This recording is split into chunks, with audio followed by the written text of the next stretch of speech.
Want to take a break while door dashing? Pausing is easy. Use the availability toggle on the home screen to switch between online, receiving orders, and offline, paused. Here's how the toggle works. When online, you receive new delivery orders. When offline, you're paused and won't get new requests. When paused, you'll still finish any active deliveries you have, but won't receive new ones. This shows what a typical DoorDash delivery offer looks like on your screen. Choose manual pauses for breaks, or set automatic pauses in settings after a certain time or number of deliveries.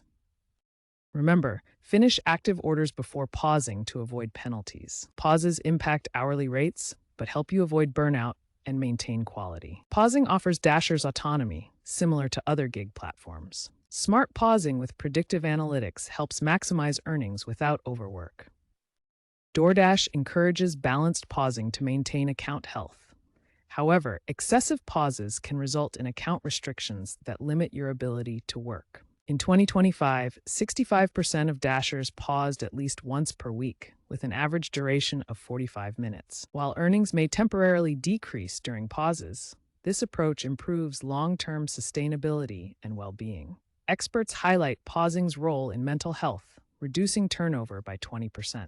Future trends include integration with health apps for mandated rest periods and AI-driven flexible schedules. Be aware of potential algorithm biases and hidden costs that could affect fair access to pausing tools.